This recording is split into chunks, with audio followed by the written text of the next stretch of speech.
Hey guys, so here bringing you another video. Now today is bringing back the Q&A series. It's felt like I haven't done one in a very long time. I think I didn't do one a couple months ago or whatever because of university. I was very busy and then I just never got around to it. But it's back, and it's back with a little bit of a different format, as you can probably tell by this screen. This is my normal streaming screen for when I'm not in game, but I thought I could adapt it to this series, which I think is going to go pretty well. So obviously you have me in the top right. That is like, you know, just me on camera like I normally am for discussions or Q&As. Below me is all the questions that I'm going to be answering today, and you guys can actually read them. If I talk too quick, then you can read the one that I'm answering.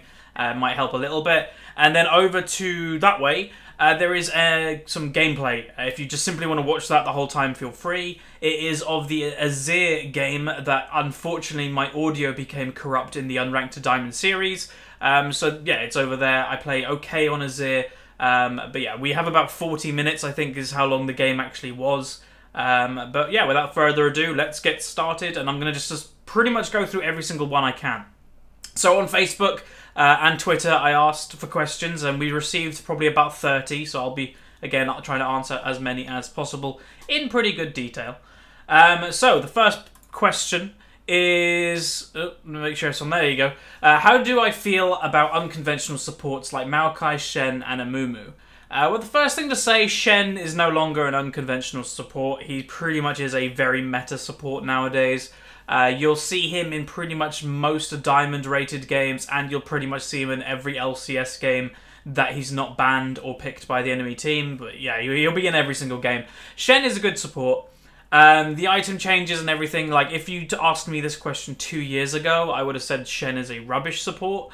But the way the item builds have gone and just itemization, it's actually helped Shen a lot in the support role.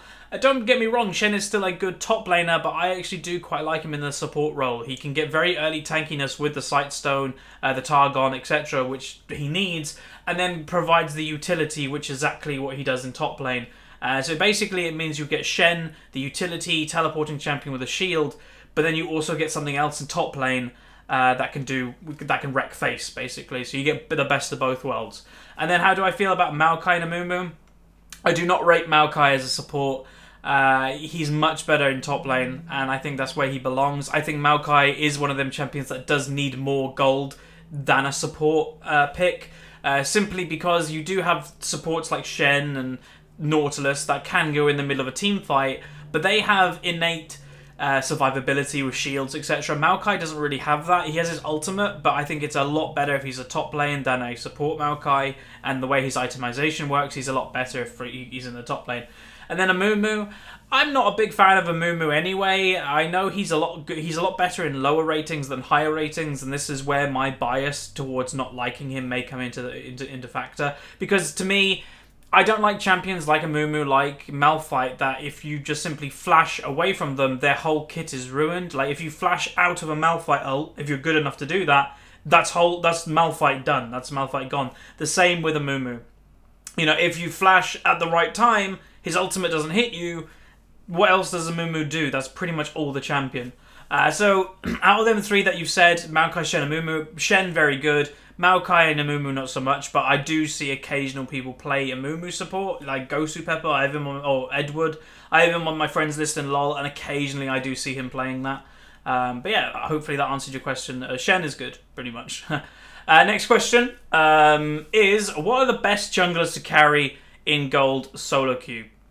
Okay, I want to just really quickly break this myth and break this question. I get this type of question asked so many times when I'm streaming, in the comment section, is insert rating, what is good for this rating? I want to just quickly say this. Whatever you're good at is the best thing you possibly can play in your rating. It's that simple. The lower rating you go, the meta literally does not matter. You know, I'm doing the Unranked to Diamond series. I'm playing champions occasionally that aren't meta. And I can do well with them because it doesn't matter. If you're low rating, forget about what professionals are playing, to be honest. Just play whatever you're good at, and you'll carry a lot better. The meta, and I'll say all these tier list videos that I hopefully will be actually doing a couple of them soon. Tier list videos, I'll be completely honest with you guys at home, they're more meant to higher rated players. because when you're higher rated, you're expected to be able to play at a better level, a more champion pool, apart from if you're a one-trick pony. But obviously tier lists don't really affect one-trick ponies. So tier lists affect the good player, the diamond player level, that can play a lot of champions, and then a diamond level player can look at these tier lists and go, oh, okay, I'll play that champion instead of this champion because that, you know, this tier list has said it's really good. But yeah, they're not really made for lower rated people. And again, just to answer your question again, the best junglers you can carry with in gold is whatever you're good at. Whatever your best jungler is in, you know, playing League of Legends, whether it's Lee Sin, whether it's Jarvan, whether it's Vi, it doesn't matter. Whatever your best jungler is, that is the best to carry with in gold level or any level, in bronze, silver, gold, platinum. And then when you start to get to diamond, master and challenger, that's when you kind of need to kind of, if you're not a one-trick pony, that's when you need to go, okay, this champion is strong, I'm going to play this champion. Thanks for the question. Next one is Zed a good pick in the meta as it is? You've been trying to play him recently, but he seems just too weak. Yes, he is a bit too weak. And it's sad. I did say on Twitter the other day, you know, I said in a video as well, Zed used to be one of my best champions in the game by far. You know, I have had several plays highlighted on different channels of like very good plays that I've done. I love that champion to bits. I still love him, but he's too weak. So I would say if you're not a one-trick pony Zed player, then I'd say leave him alone at the moment. You know, I tried to play him the other day on my Platinum 1 Smurf, and I did not do very well. I was completely thrown off by that 1 second delay on ultimate. And this is where it comes into play as well. A lot of people may go, 1 second delay on your ultimate, that's like nothing, that's not even a nerf. That is a very big nerf if you're a Zed player. Like, a very big nerf. And just quality of life changes, they've disabled him because he did have a bug with Tahm Kench that he got stupid amounts of XP or something. But then hopefully they're going to fix the W bug that's been in the game for 2 years. If you guys are unaware of another YouTuber called Azo, A-Z-O-H, he pretty much mains like the AD laners and his best champion is Zed. He has been complaining about this bug for 2 years. That basically what it is when Zed runs away from enemies and uses a WQ towards them, the second Q, the one that is closer to him, I think disappears. It just doesn't do anything. And that's been in the game for 2 years. So that's a lot of his damage when he's running away from people potentially gone. But yeah, no, I like Zed. I do think he's too weak. I think he definitely needs some buffs. But the thing with Zed, you have to be very careful. He's like one of these champions like Olaf that is pretty much either OP or not played. And unfortunately at the moment Zed is not played. And I would probably say it is sad for the competitive scene. Because whenever you think of an amazing play, like, you know, what Faker has done, or any of these players, Zed is usually involved because he's such a playmaking champion, and like, you know, Xpeke or whoever plays it, he's such a playmaking champion that it's awesome to see in competitive play because he's so mechanical and technical, but we're not seeing him at the moment because he's too weak. But yeah, hopefully he will get buffed. Next question. If you feel you have superior decision making in solo queue, should you trust your own decision making and try to persuade team members from theirs, or should you just follow your team's decision making in order to work as a team? It's an interesting question. It's a dilemma, because the one thing I would say is if you're in your rating, and this is where like I might sound elitist, where I'm just like, here's the thing I'll just say quickly about me, is sometimes I may come across elitist, but I'm not trying to be. I'm just speaking the truth, where other YouTubers would probably like go around it and not really talk about it. I will. I'll call, if someone's bad, I'll call them bad. That's who I am. But this question, to me, it's one of two things. You know, you feel you have superior decision making in solo queue, then your teammates, should you try and give your opinion over theirs? The thing I'd say to that is you're the same rating as them. You know, that's the big point.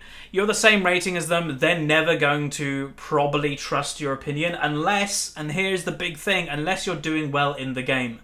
This is the thing that I've never understood, and I've obviously had several Smurfs, and very often I try to keep quite quiet when I'm on my Smurf. I'm not a very vocal Smurf when I'm in game, because I always think I'm a guest of that rating. I don't want to take over the game. I don't want to make people feel bad, so I'm just going to kind of go with it.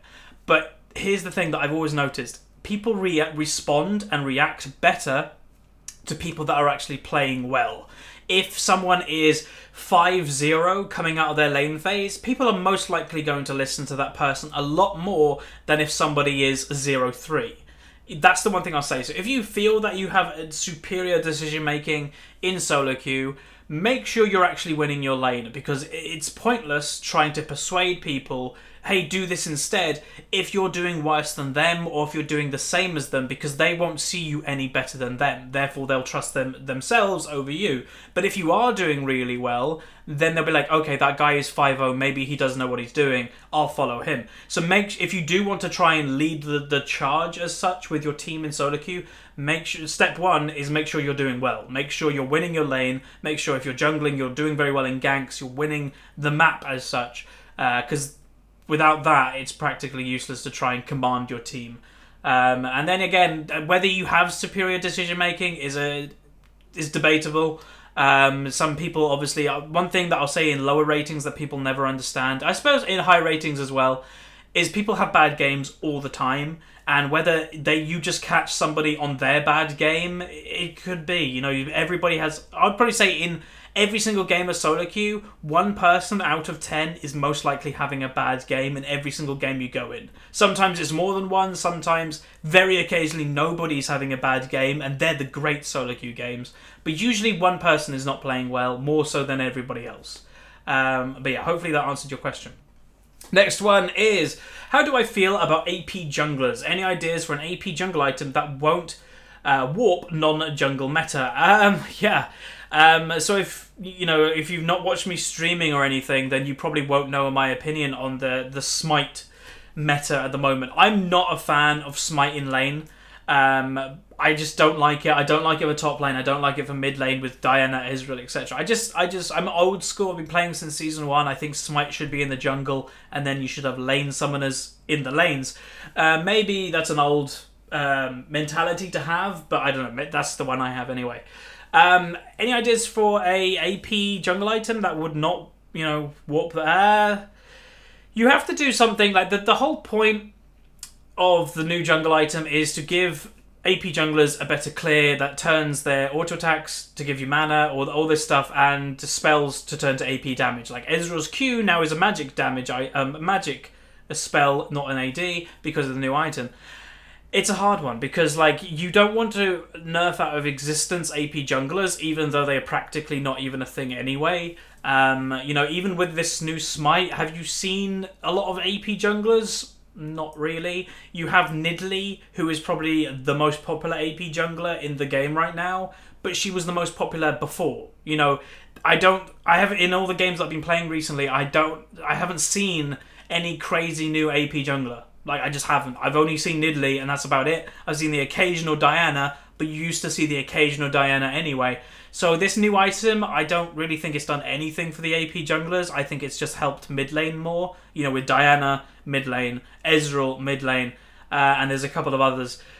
But yeah, it's weird. I don't think this item has worked at all in what they wanted to do. What Riot wanted to do with this item was hey, if someone wanted to brand a jungle, he can do it now. And yes, he can do it now, but why would you? There's a lot better junglers in the meta, especially the AD junglers, and you can use that item to go brand probably mid lane and do a lot better.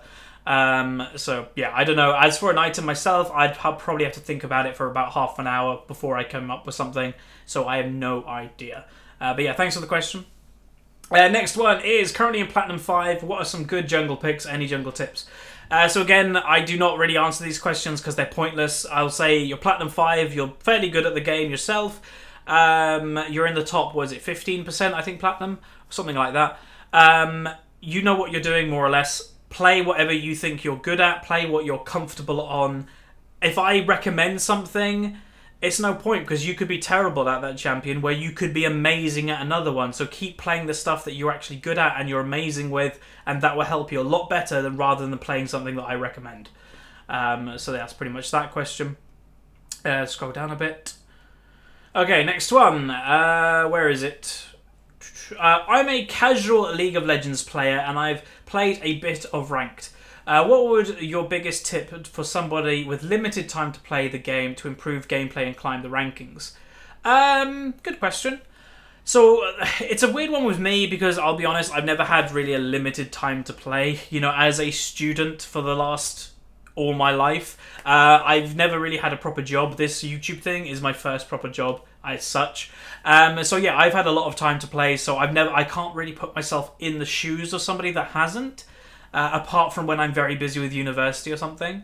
And what I'd say is basically min-max your playing time, in that normal games are great for beginners and great for learning new champions, but if you've played the game a little bit, and I don't know how long you've played, maybe a year, maybe two, normal games to me won't really offer you a lot. So in my opinion, whenever you are playing, I would just personally play ranked, as in ranked you'll probably find you're improving a lot quicker because your teammates and your enemies are tryharding a lot more, therefore you'll tryhard a lot more, therefore you'll play better and learn more when you lose.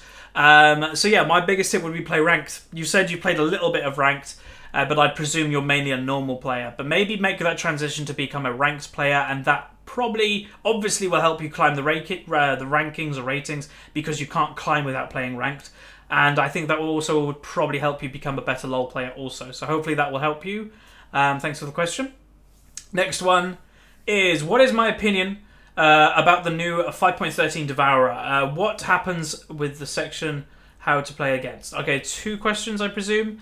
Okay, 2 questions. So what's my opinion on the 5.13 Devourer? It's Riot trying ever so hard to bring back the farming jungle meta like they did nearly a year ago. Or no, it wasn't. It was when the beginning of Season 5, when Warwick was a OP pick. That was the farming meta. You know, that's why Warwick became popular, because Warwick is not a great champion apart from when this meta exists. So you might see Warwick come back a little bit. What do I think of it? Honestly, I think it's boring. You know, I left the jungle because the jungle to me became very boring and very stale. It was basically just farming and playing tanks. This meta, even though, yes, it's opened up more champions, it's opened up more damage champions specifically, it's still a farming meta. It's still boring. It's not encouraging junglers really to gank in the early stages if they want to stack up their Devourer.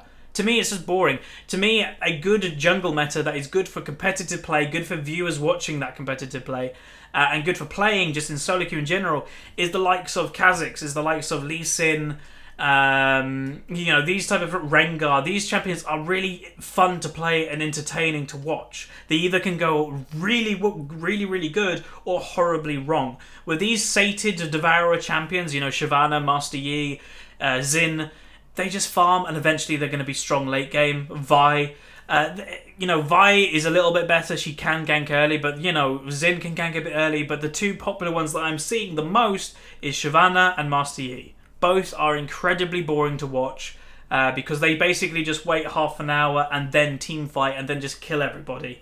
That's not great, I don't think. You know, all I'd say in this meta is if you are a Master Yi player, you are a Kha'Zix player, make sure you go into the enemy jungle and try to kill them when they're weak in the early game, when they haven't farmed up. Because other than that, they're going to get really fed and probably win the game, which to me is really boring.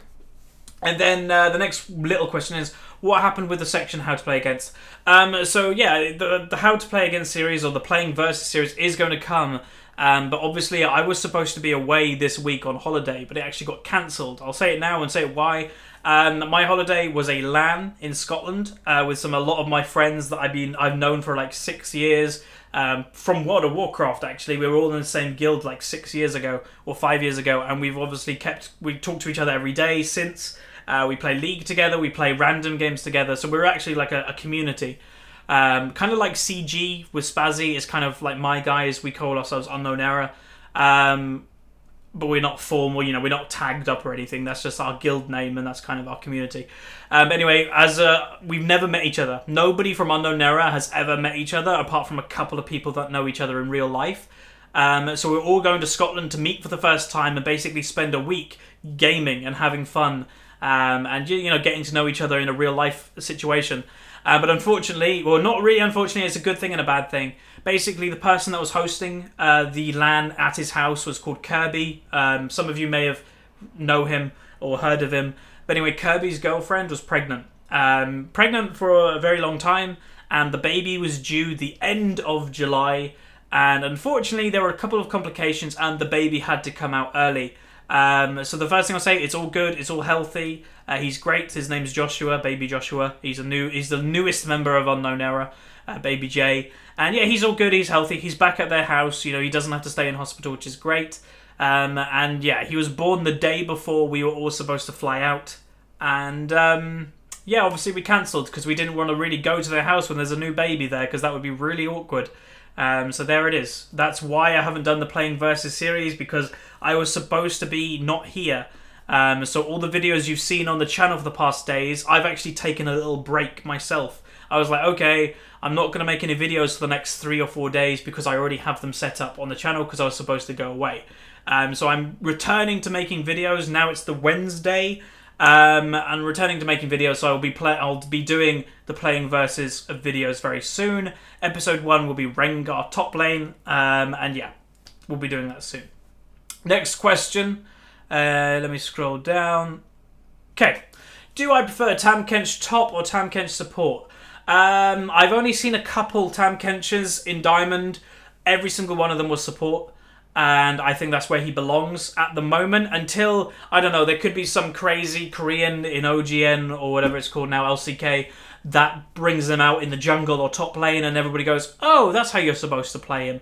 Because that has happened several times, that a champion has come out and they're like, this is supposed to be, I don't know, a mid laner, but then it becomes a support. Zyra springs to mind. Zyra was brought out to be a mid laner. Within a couple of weeks or months, she was a support champion because people were like, she's better in the support role. So right now, I'd say Tahm Kench is a better support, but that could change. That could change with somebody in the competitive scene going, no, he's actually better here, and showing that in a competitive match.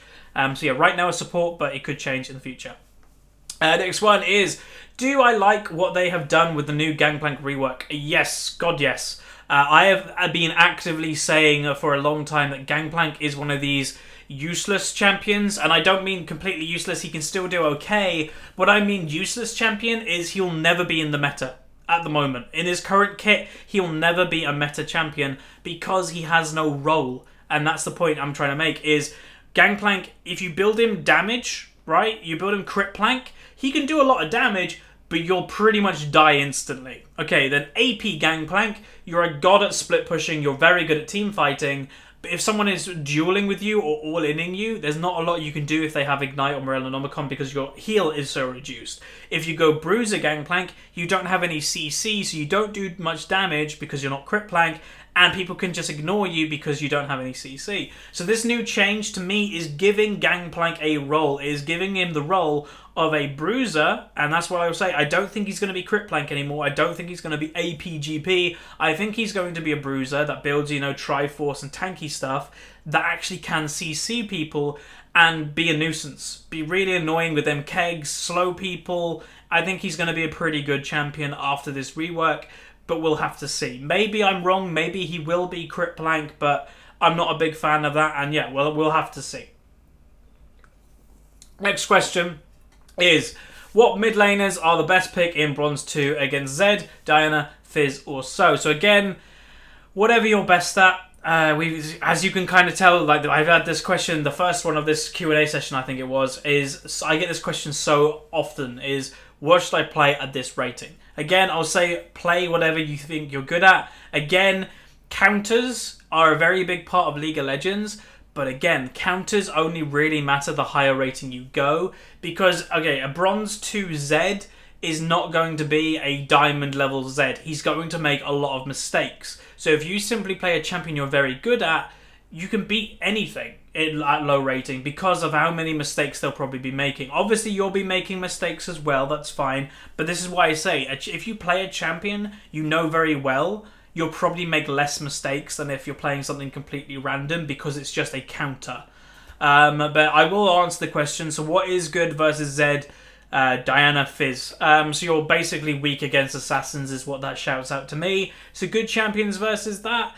I actually think Anivia is an okay pick versus assassins if you're a very good Anivia, because she has her passive that lets your team catch up if you are going to die, and she kind of is very good versus all-in if you manage to land your Q, and she has burst herself. She is quite risky versus assassins because if you get behind, she's pretty much going to be farmed over and over again, but if you are a good Anivia, I think you can do very well. But then I'll also say, if you're against the Zed, you can pick Diana. If you're against the Fizz, you can pick Diana. If you're against the Diana, then you're screwed. But no, you're not. But yeah, just play whatever you think you're good at. Diana is a very good pick versus assassins, and then I'd say just pick up Diana versus them too, and then pick up something else against Diana, and that should probably be okay. Maybe Orianna. Right, where are we? Okay, we are here. No, up there. When to go Ignite and when to go Exhaust as a support. Pretty simple. You go Ignite when you want to get kills. You go Exhaust when you want to farm, or you have a Vayne on the enemy team, pretty much. And also, depending what champion you're playing. If you're playing an Engage support like Leona, Nautilus, then Ignite is good because you're jumping on the enemy, do extra burst damage. If you're playing a more back support like Soraka, Nami, etc., then take Exhaust more often because, yeah, it's just pretty damn strong. Next one is One Trick Pony or Jack of all trades the best for solo queue? Neither is the best for solo queue, to be honest. Jack of all trades will basically make you good at nothing. One Trick Pony will make you very good at one champion, but if it's banned or picks, you'll probably be useless. What is the best thing for solo queue is maining one role, but then also being able to play every other role. It's that simple. You know, I main mid lane right now, but I still can play every single role in the game nearly to the same level as my mid lane. That's pretty much the perfect way to do solo queue. You know, yesterday I had a week break from my main account. I came back, I played Rumble top lane. I went 17, 5, and 11, I think. Because I know how to play Rumble. I know how to play top lane. I'm not just going to limit myself to one champion or one role. And I'm not going to try play every single champion in the game, because that will just make you bad at pretty much everything. Hopefully that answered your question. I just realised how long we've been going, so I've got to speed this up a little bit. I have been taking my time with questions, which is fine. How do I think Anivia works in the top lane? Not very well. She's okay versus people that engage on her, but when I say that, she's good versus assassins. She's good versus squishy champions that engage on her because she can counter burst. If she's against like a Renekton or a Gnar that jumps on her, she can't burst them. In their item build, they're just going to build like a Hex Drinker into a Spirit Visage or something, and you're screwed. So yeah, don't play Anivia in the top lane. Next question is why did I start YouTube, and how do I manage against all the hate? So I started YouTube 2 years ago, or just over, when I was on a gap year between 6th form and university in the summer break, and I started it because I was very bored for a year. So yeah, that was pretty much it. I was like, hey, I'm a pretty good League of Legends player, I'm going to start making videos. But the first video, I think, on this channel isn't even a League of Legends video. I think it's an Armor video, because this originally was going to be a DayZ channel, because I was playing a lot of DayZ back then. Luckily I didn't, because I'm really happy with doing League. But yeah, that's how I started. And then how do I manage against all the hate? I honestly don't get a lot of hate. I'm not like... who can I use as an example? I probably can use Growscore as an example. I think even if he watches it, I think he'll be okay with it. He's somebody that receives a lot of hate in his live streams, in his videos, but it's because of his character. He's very defensive in himself, and he gets very ragey. I'm not somebody that is like that. You know, if someone says something bad to me on YouTube, I just brush it off. I don't really care. Where like Growscore reacts, and he kind of rages go to Growscore because they want to get a reaction out of him. Everybody knows you won't get a reaction out of me because I honestly don't care. So yeah, I literally get nearly zero hate anyway. But I'd say if you want to start doing YouTube, you have to be somebody that can deal with bad comments, because if you're not, you're never going to make it. Because there are, like, the biggest reason why people comment bad things on your channel, I've talked to other YouTubers, my friends, about this, is jealousy. You'll probably find that the people comment bad things on your channel, you'll hover over their name on YouTube, they have a couple of uploaded videos, hardly any subscribers. So basically, they're somebody that wants to do YouTube, but nobody wants to watch them, so they're very jealous on people that actually get viewers and get subscribers. So yeah, honestly, I don't care about hate. You know, it's the internet. I take everything on the internet with a pinch of salt. If someone tells me to kill myself on the internet, am I going to do it? No, because it's a moronic thing to say anyway. And it's the internet. You know, I'm very much an old school person. If someone has a problem with me, you can come say it to my face if I'm at an event or something, and we can talk about it. That's fine with me. But if it's on the internet, I literally don't care. You know, that's just who I am. Next one is, where are we? Here. How can you tell a champion is good in the meta, and why is the meta like that? Well, the meta changes. I did do a league discussion on it not too long ago, so I'd recommend going and watching that. But the meta is the way that it is, simply because it's the best current way to play in the game. And how does the meta change? Meta changes when people find out what is good versus the current meta, and then that changes into the current meta. So basically, it's always like, here's the current meta, here's the meta that it's going to become. It's always like a leapfrog effect. It's hard to do with my hands. But basically, here's the old meta, here's the new meta. So the new meta breaks the old meta, and then another new meta breaks the new meta, and it continuously is a chain. How to tell if a champion is being played? I'd probably just say watch the competitive scene is the easiest thing. You know, with your lower rating, there's no point you theory crafting what's going to be good. Just look at what's being played in high rating. Just look what's being played in LCS or LCK. It's the easiest way to do it. It's how I do it. You know, I'm not somebody... I theory craft occasionally, and occasionally I'm right. But the vast majority of the time, I'm like, hey, what's Korea playing? I'll look what Korea is playing, and I'll play what the Koreans play. That is how the Western world operates, unfortunately, so that's just the way it is. Next question is, do I have any ideas what am I going to do after YouTube? No idea, really. I don't really... The thing is, with YouTube, I have no idea how long I'm going to be doing this for. I could be doing this for the next 5 years. I have no idea. I could be, in a year's time, getting a proper job, but I can continue doing YouTube, but maybe I'll have to tone it down a little bit. I don't know. Maybe the channel will blow up and this will become my job. I have no idea what's going to happen, and I kind of like that. You know, a lot of people want their future planned out and be like, oh, I need to become a doctor, I need to become a lawyer, I know I'm going to have an okay future. And that sounds very, I don't know, naive, but I know it in my own like head and everything. I'm going to have a very good future. I think I'm going to be successful, so I'm not going to care about it. I'm not going to stress myself out about it at all. And what am I going to do after YouTube? I don't know, have fun, live life, I suppose. And hopefully I can do this for a long time, because it's very enjoyable to do. But yeah, thanks for the question. What do I think of Sweden?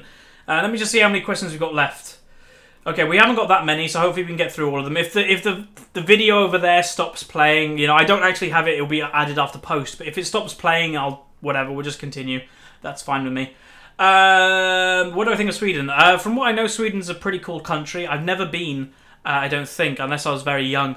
But I know two people from Sweden very well. They're part of Unknown my community, which is Galzuk and Giz.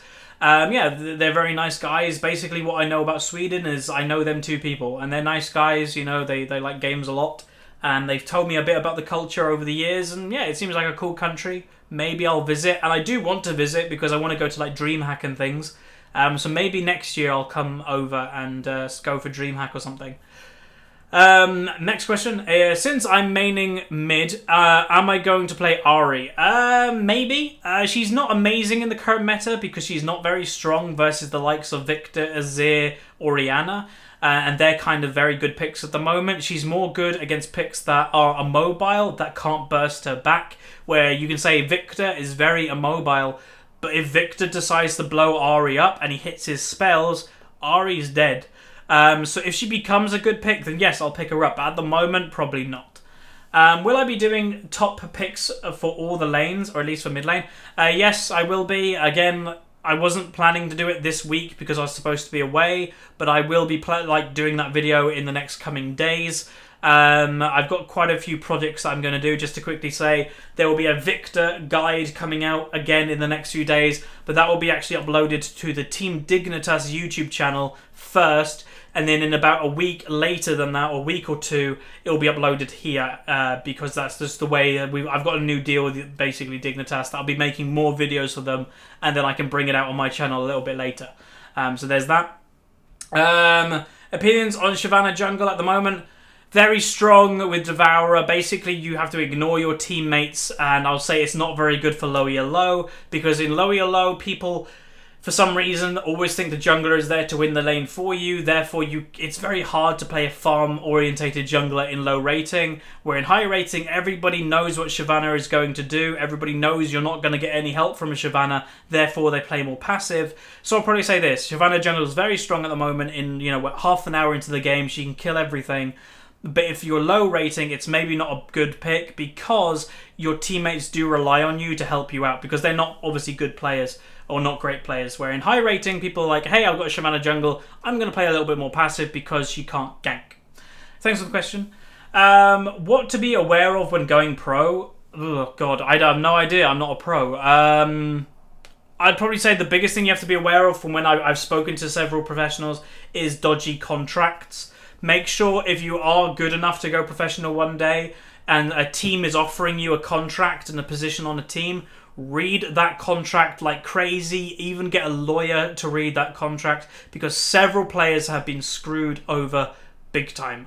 The biggest thing that I can kind of say is Gamers 2, they are notorious for having terrible contracts. There was a big thing on Reddit yesterday about it. So that would be it. You know, if you're... And the one thing to say, so many young people are like, I'm going to go pro. And they think going pro, you just have to be gold or something. And then, hey, you can be pro. You have to be probably in the top 10 challenger at the moment to even be worth considering to go pro.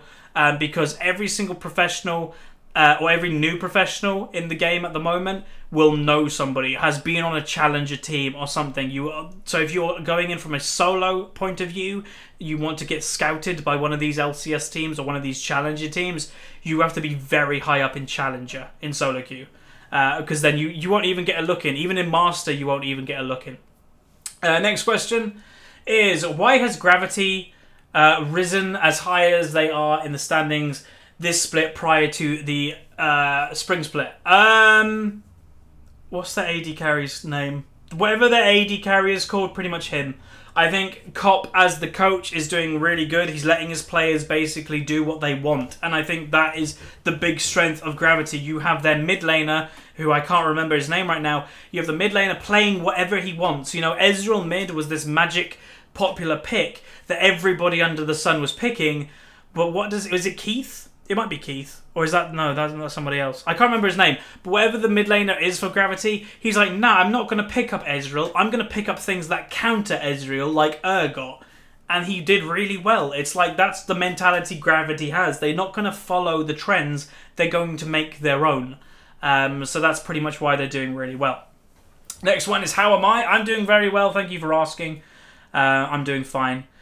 Right, we've got 3 questions left and then a few on Twitter. I do apologise that the video over there will probably run out. Again, I'm adding the video after I record this, so who knows, it might not. I have no idea. But just in case it does, you'll probably just have an image or something. You might have answered this before, but when first going into ranks, how many champions should you have in each role?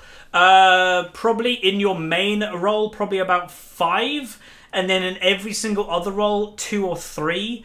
And I think that's the bare minimum. I think that's the best you can do, and I also think that's the bare minimum. Because if you're going into ranked, and you see it all the time, I can't top lane, so why are you playing ranked? Like, occasionally, you're going to have to play a role that you're not very comfortable with. For me, is support. But I still can play support at an okay level. If I couldn't play support at an okay level, I would have lost so many solo queue games where my support win rate is at like 60%. You know, I'm okay at support. So yeah, to be the people that only play one role should not play ranked at all. Which is why Team Builder ranked is coming into League very soon or soonish. I hate the idea of it, but it's going to help a majority of the community. So yeah, I hate the idea because it's making League of Legends even easier when the game is pretty easy anyway. But what can you do? Right, last 2 is, would I rather fight 100 duck-sized horses or 1 duck-sized horse? And a real question, what games growing up brought me to where I am now? What games brought me up to make me a gamer? Crash Bandicoot. A lot of Crash. A bit of Mario, or Mario Sunshine on the GameCube. I know a lot of people call that a bad game, but I liked it. Some of the GTAs, I actually played them when I was very young. My parents did not know it was an 18 game, so whatever. RuneScape. Okay, I'm going to say this. RuneScape is the game why I'm here. 100% how I actually think of it. RuneScape is the game. So I was a very sporty person in secondary school. I played every sport under the sun. I was an A-League football champion. I was a sports leader. I played a lot of sport. But for some reason, in year 9, I think it was, in my secondary school, everybody played RuneScape, and I even mean the jocks, the sport people even played RuneScape. So I picked RuneScape up. I got very, you can't be good at RuneScape, but I got very high level in RuneScape. I was like I level 120 or something. I had like 5 level 99s, and I was hooked. I played a lot of it, even though I still played a lot of sport. I played a lot of RuneScape as well. The problem was, some of my friends then took it to the next level and then played World of Warcraft, because they liked RuneScape so much. They heard World of Warcraft was just a better version. So I moved over to World of Warcraft. I met my World of Warcraft friends. Some of them people said, hey, let's go play League of Legends. I played League of Legends with my World of Warcraft friends. Hey presto, we're here today. So I reckon the 2 games why I'm here is RuneScape and World of Warcraft. That's pretty much it. And then just to quickly answer, would I rather fight 100 duck-sized horses or one-sized duck? I'd rather fight 100 100 duck-sized horses, because you could just kick them away. Right, last question on Facebook. Do I have a plan on making a fan lol tournament where people can enter as a team and can win prizes? I've considered it. I remember when I was very naive when I first started YouTube. I remember I got to 1,000 subscribers a very long time ago, and I tried to do a tournament, and I was like, hey, I can do a tournament. I've got 1,000 subscribers. Yeah, I couldn't. What you have to learn with doing YouTube is, even though I've got 35,000 or 34,000 subscribers on YouTube, it's probably about, I get maybe 25% of them people watching my videos on an average basis. So really, I have an audience of about 10,000 maybe. You know, if you look at my videos, every now and then it's about 10,000-ish. So could I do a tournament? I'm not sure at the size I'm at. If I join up with a few other YouTubers, yes, we could definitely do it. And it is something worth considering. You know, if me, Foxtrot, and Fi, I don't know, did a tournament, you know, the Huzz Fox Fi Open or something, I don't know. Then yeah, we could probably do that. Whether we will, I have no idea. I'd have to talk to them. Even, you know, I've never spoke to them about it. Would I ever do a tournament by myself? If I hit 100,000 subscribers on YouTube, then maybe I will. But obviously, we're a very long way from that. And whether we even get that or not, I have no idea. But yeah, it was something I would want to do, definitely. Right, next bit we're actually going to go on is quickly, we're going to go on Twitter. We've got a few on Twitter, so hopefully this is okay. Yeah, it is okay. So 2 from Ashley. Right. Yeah, that's fine. So the first one is, am I hoping to see the LoL community get better with flamers / toxic people? Right. Do I think it's going to get better? No. Hell no. It's a MOBA. That's the problem. If you go to HON, if you go to Dota, even Heroes of the Storm now is becoming a toxic community. You know, I'm playing Heroes every now and then. No, I don't think so. The only thing that can help it, if Riot Light's new ban system is actually good, then maybe we can start to see an improvement. But there's always going to be toxicity in this game. I never think it's going to be fixed because too many people are toxic. It's that simple. They're not going to ban their entire player base, are they? So I don't think it's going to improve, but hopefully it will. That's all I can say about that. Next one is, how has the League of Legends community changed over the seasons? How different is the community compared to other games? So yeah, it's a really good questions. How has the League of Legends community changed over the years or seasons? So obviously I started in season 1, but I hardly played in season 1. Sorry if I'm looking over there, it's just basically me thinking. So season 1, it was a lot more casual, I'd probably say. League of Legends wasn't the game it is now. It was a lot more casual. It was a brand new game. Everybody pretty much was just having fun. I was never high rated in season 1. I played 6 ranked games and lost all 6. So I can't speak what it was like in high rating. You know, I wasn't platinum because platinum back then was the highest rating. So I have no idea what it was like back then. But when I played normals in season 1 and when I did play ranked, I remember it was okay. There was hardly any rages or anything like that. Season 2 is where League of Legends became and like kind of took off a little bit. And that's just kind of where I say the start of the community now formed in season 2. I do remember I played more in season 2. I got a little bit higher rated. And yeah, it became more of a toxic game. More people played. League of Legends was blowing up. And yeah, that's when it started to become toxic in my eyes. Season 3, again, very toxic. Season 3 onwards is pretty much what we have now. Season 3, 4 and 5 are pretty much identical in terms of community. Obviously, there are just more players now than Season 3. But that's pretty much that. You know, it's just toxic. And then how is League compared to other games? So yeah, for those who are unaware, I have played several games at a high level before, at a competitive level. So World of Warcraft, I was a fairly hardcore raider at one stage. I don't know, World of Warcraft's a weird one because the community in World of Warcraft, I think, very much depends on which guild you're in. My guild, that I was the guild and raid leader of, it was very friendly. We were known throughout our server that we were fine, yeah, we were good, but we weren't elitist, we were just fine. But then I've been in other guilds, I was in one maybe a year ago, that were just complete, insert swear word here. They were just not nice people. They thought they were the bee's knees. They thought they were amazing. Kind of like League of Legends, I suppose. And yeah, it was just not a nice environment to be in, to be honest. When you're with them for 4 hours or something for a raid, it was like, God, these people are up themselves. So yeah, pretty much that. And then Call of Duty. Obviously, I played competitive Call of Duty. The Call of Duty communities are very immature. Majority of them are like 15-year-olds. So yeah, it's like, your mum jokes and all this stuff. It's quite funny when you're like 20 and you're playing COD because you just laugh.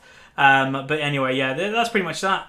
Another questions. This one, oh god, you can hardly see this one, but basically it was a screenshot. By the way, you can do print screen. You don't have to take a picture on your phone, just to kind of FYI. Runeglaive Anivia works. No, it doesn't. Don't do Runeglaive Anivia. Someone's trying to do it here. Yeah, don't do that. Right, 2 questions. Who are 2 good carry champions in each role for Goldiolo? Not going to answer that because it's as simple as whatever you're good at. Next one, is there a story behind the name Huzzy? Yes, my friend Jono in World of Warcraft called himself Fuzzies. I think it was something to do with his hair, I'm not sure. But my surname was obviously H, it begins with a H. So I changed the Fuzzies to a Huzzy, and it was supposed to have a Z at the end. I didn't like the Z at the end, therefore Huzzy. Simple as that. Next 3 questions and then this video will finish. It's been a fairly long one. Am I going to attend college? I'm in university right now. If you're American, college and university are the same thing. I am finished 2nd year. I go to university in Cambridge and I'm doing very well. I'm on a 1st at the moment, which is the highest you can actually be on. So yeah, doing really well. I'm studying computer game design. I've got 1 year left to go. What are some non-educational LOL content creators, if any, am I personally a fan of? Too many to mention. I am very much a YouTube watcher, not just a YouTuber. I'm a fan, just to quickly try and rattle off a through. I'm going to miss millions because I follow a lot of people. The Yogscast, most of the members. Jesse Cox, Total Biscuit, them 2 are massive inspirations for me. God, the Hat Films, even though they're part of the Yogscast. Markiplier.